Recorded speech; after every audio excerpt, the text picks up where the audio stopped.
What's up, guys? Welcome back. All right, I'm gonna tell you a little story. I was in this bar one night, and this guy, he was a friend of a friend, so he kind of already knew a little bit about me. But it's the first time we had met, and we're talking. And he said that he knew I was a doctor, and he just wondered what kind. So I told him, I treat addiction, and he was very curious about this and interested. And he told me that 1 year he spent over $100,000 on Oxy, and I was quite shocked. Not that it's necessarily that rare for someone to spend that much money on drugs, but the fact that he did it and he's survived and was now clean. And so what he told me was he just got to that point where he realized something had to change, right? He was in I don't want to give too much information about the guy, but the job that he had was kind of a rough job, and he was always feeling beat up and bruised and always hurt, I guess.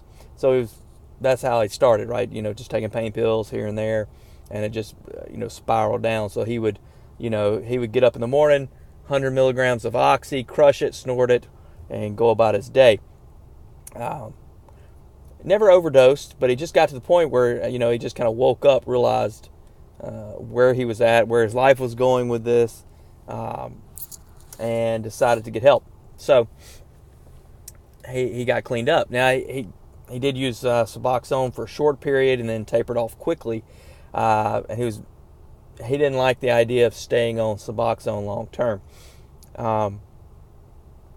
But that's not really the point of this story.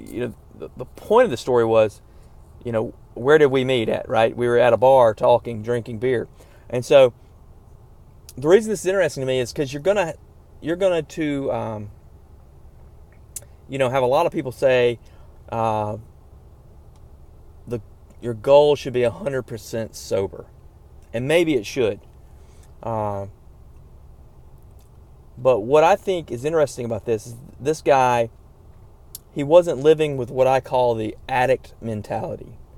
In other words, he knew what his addiction was, and he knew what put him at risk for it, right? He understood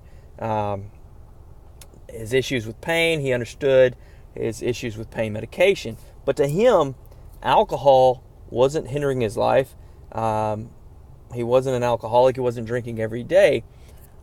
And so he wasn't 100% sober from alcohol. And I think a lot of people can relate to this, but if you get into some rehab groups, they're going to be very strict, 100% sober. And again, maybe that's the best way to do it. But don't have an addict mentality. Don't have the mentality that says you're one thing and that's all you'll ever be, right? Instead have that growth mindset, that mindset that, you're in a process of change. I tweeted the other day that, man, the human condition is one of progress, not perfection, okay? So shoot for progress. You don't have to be perfect. You don't have to go to the bar to hear interesting stories. So if going to the bar is a trigger for you, if you're struggling with alcoholism, well, don't go to the bar. But if that's not a trigger for you, then what does it matter? So live your life. Everybody's path's a little different. Support people on their path. Let's not judge other people for the decisions they make. Let's just be helpful to people when they need help. All right?